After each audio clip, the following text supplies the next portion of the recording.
사무엘상 16장 6절에서 7절 말씀입니다. 사무엘상 16장 6절에서 7절 말씀을 다 같이 봉독하시겠습니다.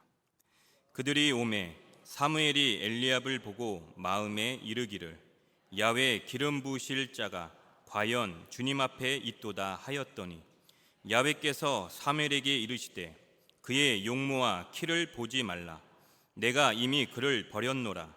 내가 보는 것은 사람과 같지 아니하니 사람은 외모를 보거니와 나 야훼는 중심을 보느니라 하시더라. 아멘. 말씀의 제목을 다 함께 따라해 주시길 바랍니다. 외모도 보시는 하나님. 외모도 보시는 하나님. 제가 우리 교회가 이제 독립된 지 15주년이 됐잖아요. 근데 15년 전에는 여기가 그냥 일산 성전, 영산 성전, 그 전에는 백석동에 있을 때는 뭐였어요? 제5성전이었어요. 제5성전. 제2성전은 강남이고, 저는 그때 어디 있었느냐 하면은 강동성전이라고 강동구 명일동에 있는 강동성전이 있었는데 1994년도에 제가 청년대학부 간사를 할 때입니다. 그러니까 군대 제대하고 강동성전에 가서 청년대학부 간사를 할 때 그때 후배 중에 정길이라고 하는, 이름은 노정길인데 어쨌든 정길이라고 하는, 이름이 정길이에요. 정길이라고 하는 청년이 있었는데 그 친구는 아주 키도 작고 눈썹은 얼마나 짙은지 정말 숫검댕이 눈썹이고, 얼굴은 꼭 만화 주인공 그 고행석 씨라고 하는 만화가가 그린 구영탄이라고 하는 주인공이 있거든요. 그 얼굴처럼 잘생긴 것도 아닌데 정말 개성 있게 생겼어요. 그런데 얼마나 유쾌하고 늘 긍정적이고, 키도 작달만 한데 자기 외모에 대한 컴플렉스를 이야기하는 게 아니라 늘 자신감 있게 자기를 드러내고, 그래서 그 친구를 만날 때마다 저는 늘 즐거움이 기억이 납니다. 정길이가 중학교 3학년 때 전국 소년체전에 나가서 역도해서 3위를 한 그런 경력도 있어요. 그러니까 키가 얼마나 작은데 몸은 이렇게 단단해요. 그러니까 얼마나 그 몸이 정말 우리가 보기에는 정말 좀 우습게 생길 수도 있어요. 땅땅한데.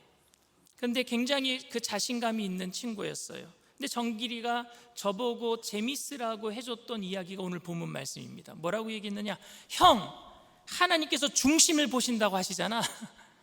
사람의 중심을 보신대. 하나님이 사람의 중심이 어디야? 배꼽이잖아. 나는 중심이 딱 잡힌 사람이야, 이렇게 얘기를 하면서 자기는 중심이 딱 잡혀있기 때문에 넘어지지도 않고 힘도 세고, 어쨌든 만화의 주인공이 나오는 사람처럼 생겼는데 하나님이 중심을 보시기 때문에 자기는 못생겼어도 자기는 괜찮다, 뭐 이런 우스갯소리를 저한테 한 그런 이야기가 기억이 납니다. 하나님께서는 정말로 외모는 보시지 않을까요? 진짜 하나님은 중심만을 보실까요? 하나님께서 중심만을 보신다면 그 중심은 여러분 무엇이겠습니까? 하나님께서 중심만을 보시면서 목회자를 쓰신다고 하면 여기 서 있는 이 강 목사는 중심에 속하겠습니까? 외모에 속하겠습니까? 어떤 의미인지는 잘 모르겠어요. 여러분들이 웃는 게.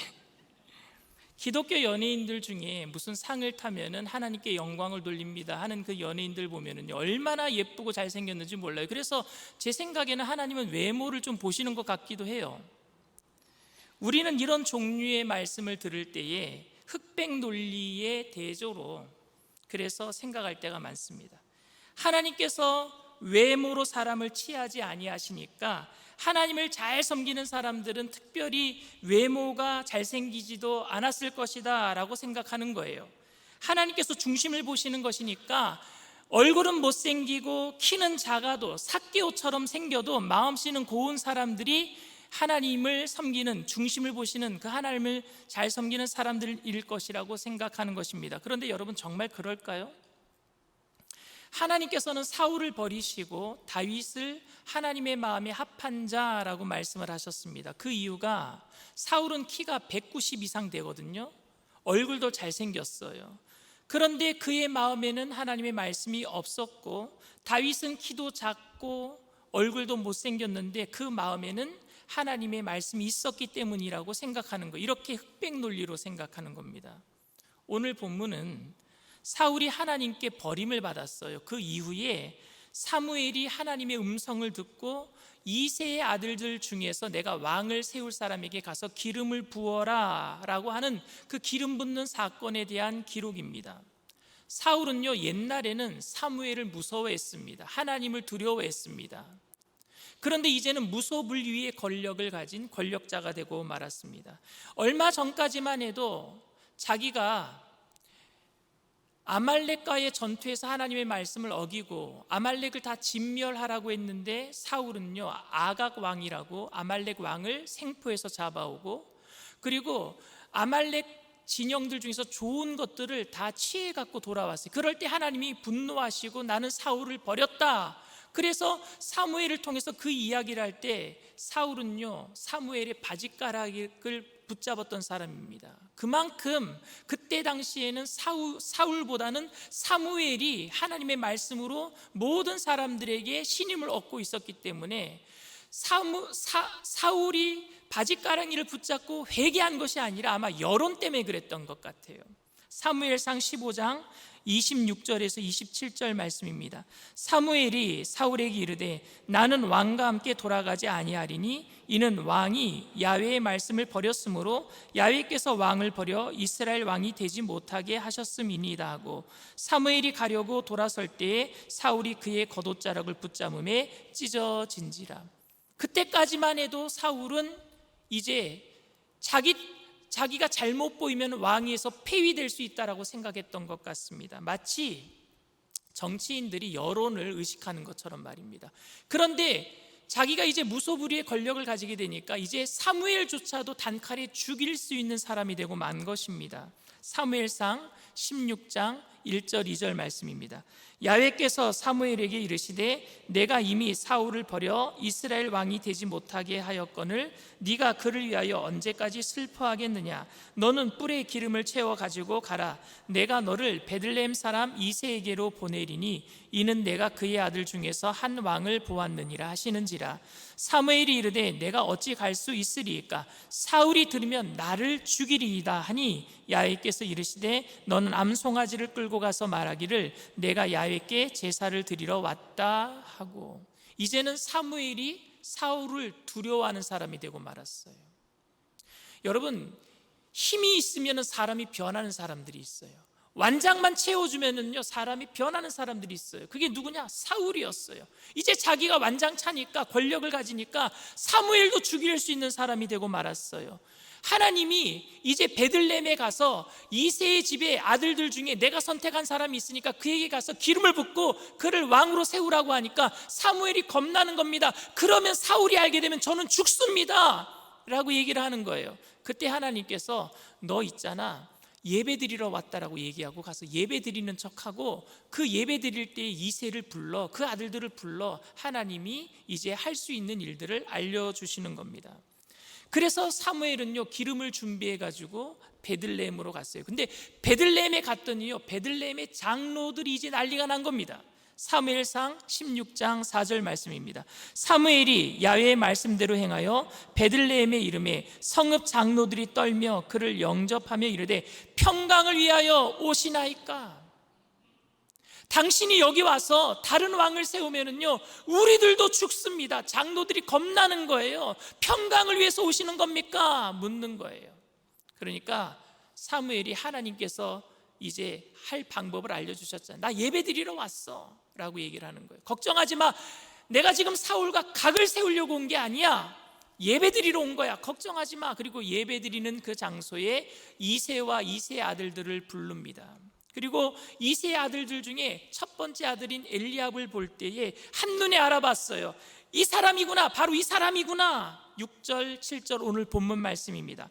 그들이 오매 사무엘이 엘리압을 보고 마음에 이르기를 야훼의 기름 부으실 자가 과연 주님 앞에 있도다 하였더니 야훼께서 사무엘에게 이르시되 그의 용모와 키를 보지 말라. 내가 이미 그를 버렸노라. 내가 보는 것은 사람과 같지 아니하니 사람은 외모를 보거니와 나 야훼는 중심을 보느니라 하시니라.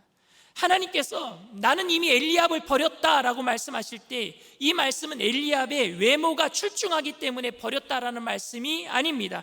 엘리압의 마음가짐에 하나님을 의지하지 않고 있기 때문에 그는 이스라엘의 왕이 될 수 없다라는 말입니다. 그리고 하나님께서는 나는 내가 보는 것은 사람과 같지 아니하니 사람은 외모를 보거니와 나 야훼는 중심을 보느니라 라고 말씀을 하셨습니다.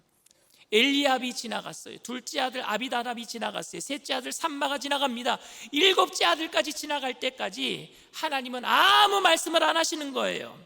그래서 사무엘이 이새에게 묻습니다. 여기 있는 모든 아들들이 다 전부냐? 여기 있는 사람들이 다 네 아들 전부냐? 또 다른 아들 없느냐? 물어요. 그때 이새는요, 양을 치고 있는 막내 아들이 있습니다. 그는 지금 일하는 중이라서 여기 오지 못했습니다. 사무엘이 말합니다. 그 막내 아들이 여기 오기까지 내가 식사 자리에 앉지 않겠노라. 사무엘이 얘기를 합니다. 사람들이 빨리 들에 나가서 다윗을 데리고 왔어요. 다윗을 볼 때에 사무엘 선지자가 기름을 붓습니다. 사무엘상 16장 12절 말씀입니다. 이에 사람을 보내어 그를 데려오매 그의 빛이 붉고 눈이 빼어나고 얼굴이 아름답더라. 야훼께서 이르시되 이가 그니 일어나 기름을 부으라 하시는지라. 여러분, 좀 이상하지 않습니까? 하나님께서 뽑으신 다윗이 사실 외모도 출중한 거예요. 그의 빛이 붉고, 오늘날로 얘기하면 얼굴빛이 우윳빛이란 얘기입니다. 그의 얼굴빛이 붉고, 저는 얼굴이 너무 꺼무잡잡해서 오늘도 지금 뭔가 바르고 나왔는데도 아직도 꺼무잡잡하게 보여요. 근데 다윗의 얼굴빛은요, 홍조가 띄고 너무너무 잘생겼다라는 거예요. 그리고 눈이 빼어나고 얼굴이 아름답더라. 오늘날로 얘기하면 여러분, 완소남이에요. 완전 소중한 남자. 들어보셨어요? 만찢남이라고 들어보셨어요? 만찢남, 만화를 찍고 나온 남자. 옛날 캔디, 여러분들 좋아하셨죠? 캔디에 보면 테리우스라고 있어요. 정말 잘생긴 그런 남자. 이야기하자면 사울보다도 엘리압보다도 더 잘생긴, 키가 큰 이스라엘 남자들 못지않게 그렇게 잘생긴 남자였단 말입니다. 그런데 다윗은요, 얼굴만 잘생긴 게 아니라 출중한 또 능력이 있었어요. 음악을 얼마나 잘하는지요. 여러분, 시편의 반 이상을 다윗이 기록했어요. 시를 얼마나 잘 쓰는지요. 노래를 얼마나 잘하는지요. 오늘 이 사건 이후에, 기름을 부은 사건 이후에 바로 무슨 사건이 나오느냐? 사울에게 악신이 임하는 사건이 나옵니다. 사무엘상 16장 14절 말씀입니다. 야훼의 영이 사울에게서 떠나고 야훼께서 부르시는 악령이 그를 번뇌하게 한지라. 하나님의 부하 중에 악령이 있다는 얘기가 아닙니다. 욥기에 나오는 참소하는 그 사단의 무리가 결국 하나님의 허락을 얻어내어서 사람들을 괴롭히는 것을 의미합니다. 그리고 하나님이 떠나가시면은 결국 우리들은 사단의 노예가 될 수밖에 없음을 이야기하고 있는 겁니다. 어쨌든 사울은 지금 너무나도 괴로운 나날을 보내고 있어요. 그때 신하들이 수금을 잘 타는 사람을 불러서 노래를 듣다 보면은 왕이 나을 것입니다 라고 이야기했어요. 아마 이때부터 음악 치료가 있었던 것 같습니다. 그래서 왕궁에서는요, 전국에서 노래 제일 잘하고 수금을 제일 잘 터는 사람을요 뽑았어요. 그런데 그 많고 많은 사람들 중에 누가 뽑힌 줄 아세요? 다윗이 뽑혔어요. 다윗이. 사무엘상 16장 18절 말씀입니다. 소년 중 한 사람이 대답하여 이르되 내가 베들레헴 사람 이새의 아들을 본즉 수금을 탈 줄 알고 용기와 무용과 구변이 있는 준수한 자라. 야훼께서 그와 함께 계시더이다 하더라. 너무너무 모든 면에 뛰어난 사람이었어요. 지금으로 얘기하자면 얼마 전에 여러분 싱어게인이라고 하는 전국에서 노래 제일 잘하는 사람들 컴피티션에서 그래서 상금을 주는 그 대상 탄 사람, 시즌 1에 대상 탄 사람이 누군 줄 아십니까? 이승윤 씨예요. 이승윤. 그 이승윤 씨가 얼굴도 얼마나 잘생겼게요. 기타도 얼마나 잘 치는데요. 그런데다가 그분이요, 그 100주년 기념교회, 우리나라에서 유명한 교회 이재철 목사님, 그분 아들이에요. 신앙도 좋아요. 지금으로 얘기하자면 그런 사람이에요. 얼굴도 잘생기고 노래도 잘하고 능력도 많고 바로 다윗이 그런 사람이었습니다. 그런데 우리는 어떻게 생각해요? 그래도 목사님, 다윗은 소년이었잖아요. 어린 목동이었잖아요. 키 큰 사울에 비하면은, 엘리압 형에 비하면 힘도 없고 능력도 없으니까 하나님 의지한 것 아닙니까? 라고 질문하실 분이 계실 것 같습니다. 그런데 정말 다윗이 키 작은 소년이었습니까? 여러분, 다윗이 키가 작은 소년이었다고 생각하십니까? 오늘 본문 이후에 사무엘상 17장에 보면 우리가 너무나도 잘 알고 있는 다윗과 골리앗의 이야기가 나옵니다. 골리앗 키에 대해서 6규빗 한 뼘이라고 성경은 기록하고 있어요. 6규빗 한 뼘, 한 규빗이 45cm예요. 여기서부터 여기까지, 팔꿈치부터 손끝까지가 한 규빗이에요. 그런데 어른에게 있어서 이게 45cm거든요. 45cm가 한 규빗인데 6규빗 한 뼘이면요, 한 뼘은 20cm 이상 되잖아요. 6규빗 한 뼘이면 여러분 계산해 보세요. 2m 90에서 3m예요. 2m 90에서 3m. 골리앗의 키가 2m 90에서 3m가 되었다라는 겁니다. 그러니 이런 골리앗과 맞서서 싸울 이스라엘 군사들은 아무도 없었습니다. 그래서 이스라엘 군사들의 사기는요, 땅에 떨어지고 말았어요. 그때 다윗은요, 아버지의 심부름으로 형들이 나가 있는 전쟁터에 도시락을 가지고 나간 적이 있었습니다. 그런데 전쟁터에 나가 보니까 하나님을 모욕하고 있는 골리앗을 보고 참을 수가 없었어요. 네가 누군데 만군의 야훼 하나님을 모욕하느냐? 다윗이 너무 분노가 일어났어요. 그래서 참을 수가 없어서 다윗은요, 내가 1대1로 골리앗과 싸우겠다라고 이야기를 합니다. 그때 사울 왕은요, 다윗을 불러요. 다윗을 불러서 자기의 갑옷과 칼을 지어줍니다. 여러분, 어떻게 이런 일이 있을 수가 있습니까? 한번 생각해 보십시오. 어린 소년이, 어린 목동이라고 생각하면은 골리앗과 싸우러 나가겠다라는 그 어린 소년을 왕은 분명히 막아야 되는 거 아닙니까? 백성을 보호하려는 왕의 임무는 뭡니까? 막아야죠. 자살행위하러 나가는 것 아닙니까? 만약에 다윗이 나가서 골리앗과 싸웠는데 졌다라고 생각해 보세요. 죽었다라고 생각해 보세요. 백성들의 여론이 들끓을 겁니다. 왕이 죽으라고 내보냈다고, 소년을. 그런데 사울 왕은 자기의 갑옷과 검을 주었어요. 왜 준 줄 아십니까? 얼추 맞기 때문에 준 거예요. 자기가 보더라도 키가 큰 거예요. 여러분, 사울 왕은요 190cm 이상 됩니다. 다른 사람들보다 키가 어깨 하나 위에 있다 그랬어요. 그렇게 기록하고 있습니다. 사무엘상 10장 23절 말씀입니다. 그들이 달려가서 거기서 그를 데려오매 그가 백성 중에 서니 다른 사람보다 어깨 위만큼 컸더라.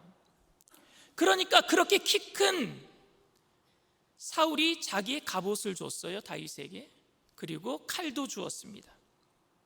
사무엘상 17장 39절 말씀입니다. 다윗이 칼을 군복 위에 차고는 익숙하지 못함으로 시험적으로 걸어보다가 사울에게 말하되 익숙하지 못하니 이것을 입고 가지 못하겠나이다 하고 곧 벗고. 익숙하지 못하다라는 의미는 사용해본 경험이 없다라는 얘기예요. 여러분, 히브리어 원어 뜻은 자기는 물맷돌을 많이 사용했지 내가 갑옷을 입어본 경험도 없고 칼을 써본 경험도 없다란 얘기예요. 몸집이 작아서 질질질질 끌고 다니는 그런 모습이 아니에요. 저런 모습이 아니에요. 어린애 모습이 아니었단 말입니다. 키는 컸어요. 사울만큼 컸어요. 익숙하지 못하다라는 거예요. 단지 싸움터에 나갈 나이가 아직 안 되었기 때문에, 이스라엘 백성들은 만 20세 이상 남자가 전쟁터에 나갈 수 있기 때문에 제 생각에는요 아마 19살, 18살, 만 20세가 아직 덜 됐지만 키는 컸던 것 같아요. 제 아이들이요 18살 때 이미 제 키를 넘어섰습니다. 여러분, 지금 둘째 막내 아들이요 만 20세가 넘었거든요. 그 아이가 저보다 한참 커요. 그리고 요새는 운동을 해가지고요 그래서 근육이 막 나옵니다. 그러니까 걔네들 앞에 서 있으면요 제가 질 것 같아요. 이제는 다윗도 그랬단 말입니다.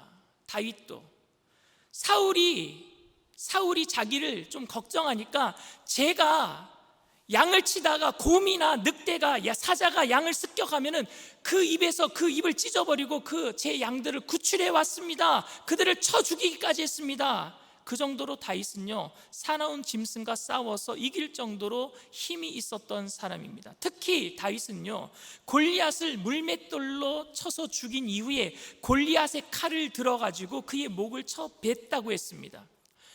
골리앗의 무기가 3m인 사람의 무기가 얼마나 무거울까요? 얼마나 길까요? 그런데 그것을 들어서 골리앗의 목을 쳤대요.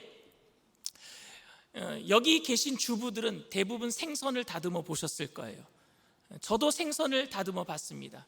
그런데 잘 드는 식칼 가지고 한 번에 생선의 목을 쳐서 끊어뜨린 적이 거의 없어요. 힘들어요. 생선의 목을 치기도 힘든데 사람의 목을 쳐서 끊어버렸어요. 얼마나 힘이 있었겠습니까, 다윗에게. 더 놀라운 것은요, 골리앗의 목을 친 다음에 다윗이 어떤 행동을 한 줄 아십니까? 골리앗의 목을 집어들어요. 3m가 되는 거인의 머리니까 되게 무거웠을 거예요. 그리고 한 손에는요 또 칼을 듭니다. 누구 칼이에요? 골리앗의 칼이에요. 이 칼을 들고 골리앗의 머리를 들고 누구를 추격하는 줄 아십니까? 블레셋 군사들을 추격해 갑니다. 왜? 블레셋 군사들 다 섬멸하려고요. 그 모습을 사울이 봐요.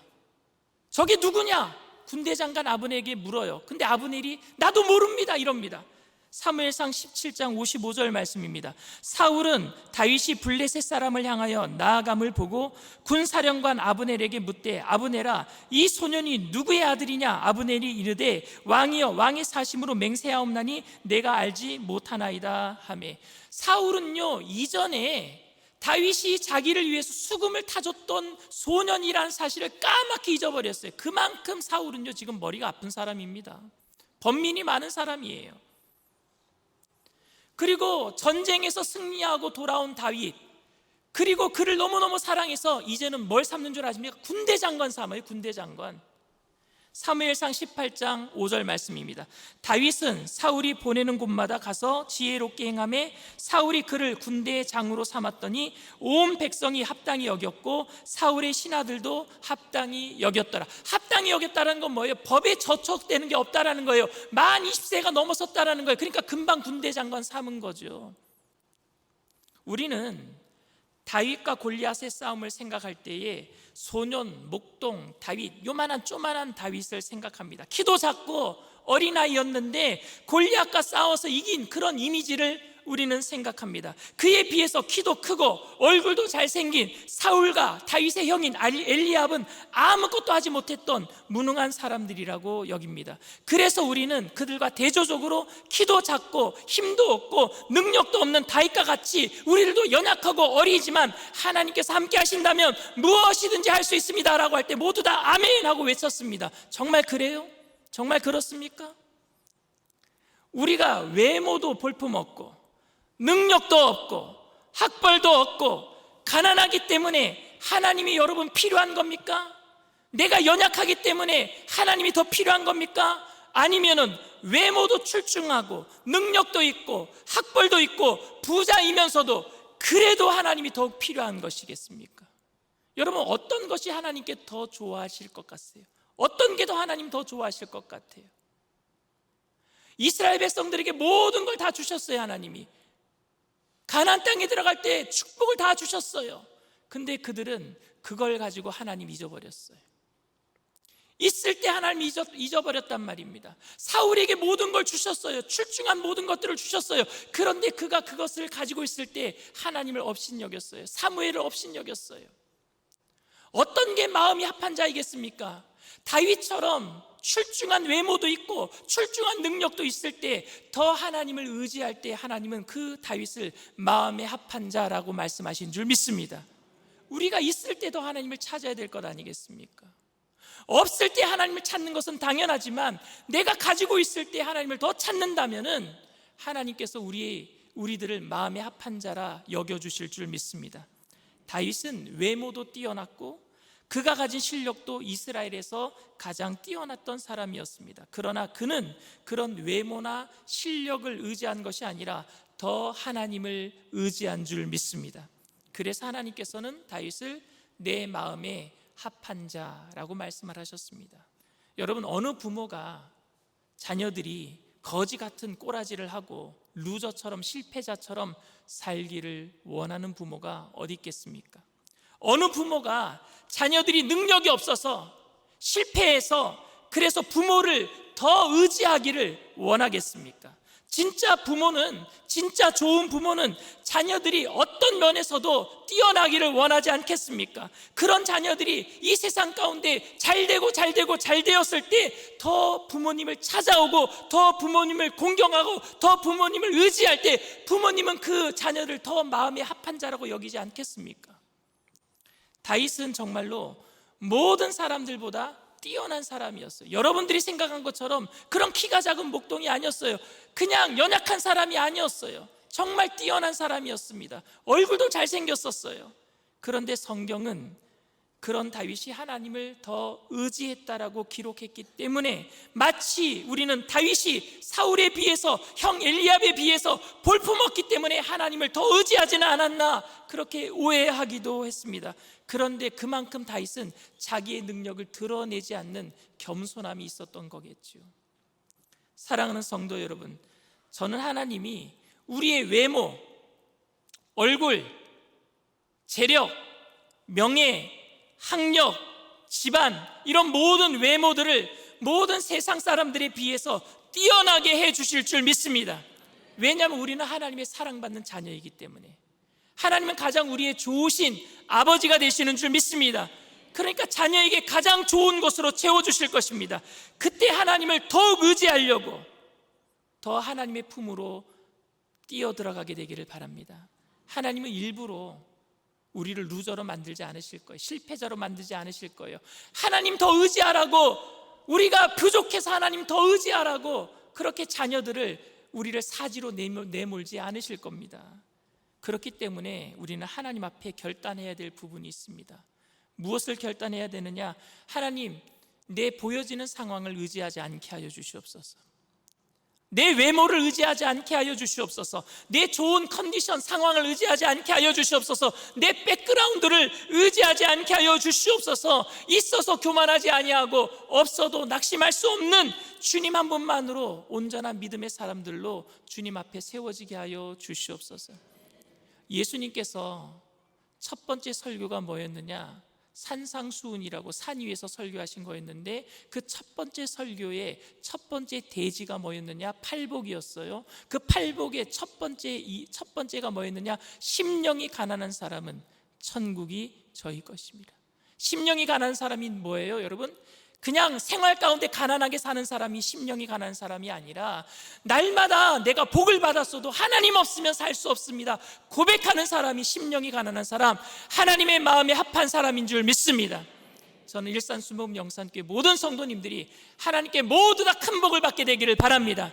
우리 자녀들이 이 세상 가운데 가장 으뜸이 되기를 바랍니다. 그러나 심령이 가난하여서 가장 잘 되었을 때 하나님만을 더욱 의지하는 우리 모든 자녀들과 우리 모든 가족들 다 되시기를 주님의 이름으로 축원을 드립니다. 이 시간 말씀을 생각하시면서 잠시 묵상으로 기도해 주시기를 바랍니다. 오늘 저희 교회에 처음 나오신 분이 계십니까? 오늘 여러분들이 살고 있는 이 세상 가운데는요, 경쟁 사회예요. 누군가는 밟고 올라서야 하는, 그래서 내가 이기지 못하면 실패자가 되고 내가 가지지 못하면 뺏기게 되는 그런 삶 속에서, 힘들고 어려움 속에서 살아가고 있습니다. 근데 우리가 믿을 때에도 혹시 주님, 내가 빼앗긴 것을 찾기 위해서 주님을 믿는다면 주님은 도구가 되고 말아요. 주님이 수단이 되고 말아요. 주님은 수단이 아니라, 주님은 도구가 아니라 주님은 우리의 목적이 되시는 줄 믿습니다. 주님이 목적이기 때문에 여러분들이 믿음으로 예수 그리스도를 믿고 영원한 생명을 얻을 때 주님은 여러분들에게 영혼이 잘 되게 하시고 범사가 잘 되게 하시고 강건하게 하실 줄 믿습니다. 여러분들에게 모든 것을 채워주실 거예요. 그때 더욱더 내가 주님만 찾겠습니다 하시는 그 믿음의 결단을 가지고, 오늘 내가 예수 그리스도를 믿고 주님만을 믿겠습니다, 주님만을 따르겠습니다 하시는 분들은 믿음을 가지고 그 자리에서 일어나 주시길 바랍니다. 인터넷상에서, TV상에서 예배드리는 그 자리에서도 처음 예배드리는 분이 계시다면 믿음을 가지고 일어나 주시길 바랍니다. 믿음으로 일어나신 분들은 제가 하는 기도를 따라해 주시길 바랍니다. 하나님 아버지, 저는 죄인입니다. 어디에서 와서 왜 살며 어디로 가는지 알지 못하고 방황하며 살았습니다.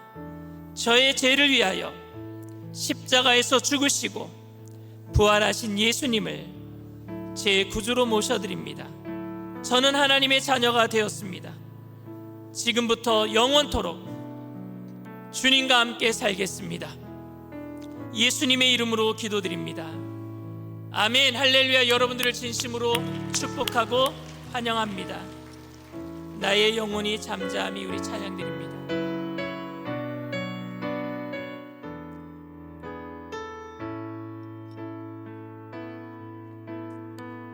나의 영혼이 잠잠히 하나님만 바라며 나의 구원이 그에게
하나님께서 에서는 버리시고 야곱은 택했다 말씀하셨어요. 왜 에서는 버리셨을까? 쌍둥이로 태어났는데 왜 에서는 버리시고 똑같이 생겼는데 왜 야곱만 택하셨는가? 저는 에서만큼 남자다운 사람이 없다라고 생각합니다. 사냥을 좋아하고 부모님에게 효도하고 동생에게 형을 양보할 만큼 너그러운 사람이었어요. 야곱이 다시 올 때에 400명의 군사들을 데리고 야곱을 환영해 주러 나갈 수 있었던 사람이 바로 에서였단 말입니다. 근데 왜 에서는 버리셨을까? 야곱은 사기꾼이잖아요. 형에게 팥죽 한 그릇에 형을 뺏었다라고 생각하고 아버지까지 속여서, 눈먼 아버지까지 속여서 장자권을 탈취하고 결국에 가정을 파탄 만들어서 20년 동안 바깥에 나가서 살았잖아요. 아버지 돌아가실 때에 결국에 찾아왔지만 아버지를 돌아가실 때까지 모시지 못했던 불효자 아닙니까? 20년 동안 외삼촌 라반 집에 가 있을 때는 또 어땠습니까? 그 형제들과 싸움 나가지고 결국에 야반도주하고 말았잖아요. 그리고 형이 자기를 죽인다고 생각하고 짐승들을 보내서 뇌물로 보내고 가족들을 보내서 혹시 죽이지는 않을까, 야복강가에서 건너가지도 않고 자기 목숨 부지하려고 그렇게 살았던 야비한 사람 아닙니까? 그런데 왜 야곱은 사랑하시나요? 결국에 야곱은 그 야복강가에서 환도뼈가 위골되고 하나님만 의지하는 사람으로 변화되었기 때문이에요. 근데 우리는 어떻게 생각합니까? 에서처럼 멋진 사람이라고 할지라도 하나님을 의지하지 않기 때문에 나는 아직 야곱처럼 살아도 나는 괜찮다라고 말하고 있지는 않습니까? 여러분, 우리가 야곱처럼 변화되기 전까지는 세상 사람들은 누굴 좋아할까요? 야비한 야곱보다는요 멋있게 살아가는 에서 아니겠습니까? 왜 기독교가 욕을 먹습니까? 변화되지 않은 야곱으로 살고 있기 때문에 그래요. 변화되지 않은 야곱으로. 저는 차라리 변화된 야곱보다는 하나님을 의지하는 에서가 낫겠다 생각합니다. 에서가 하나님만 의지할 수만 있었다면, 그 멋진 것으로 자기를 더 의지하지 않고 하나님을 의지할 수만 있었다면 세상 사람들에게 더 큰 하나님의 영광을 드러낼 수 있었을 텐데. 저는 우리 일산순복음 영산교회 모든 분들이 멋지게 살게 되기를 바랍니다. 복을 받고 살게 되기를 바랍니다. 우리 자녀들이 진짜 멋진 인생 되기를 원합니다. 그럼에도 불구하고 하나님을 더 의지하게 되기를 바랍니다. 혹시 그렇게 살지 못했다고 할지라도 결국에 하나님께서 야곱을 변화시켜 주셨던 것처럼 우리를 변화시켜 주실 테지만, 이왕이면은 하나님의 마음에 합한 자라고 칭찬받을 수 있도록 멋진 인생 됩시다. 주님을 더 의지하는 인생 됩시다. 성령님, 우리의 마음을 변화시켜 주시옵소서. 우리 주님 3번 부르고 통성으로 간절히 기도합니다.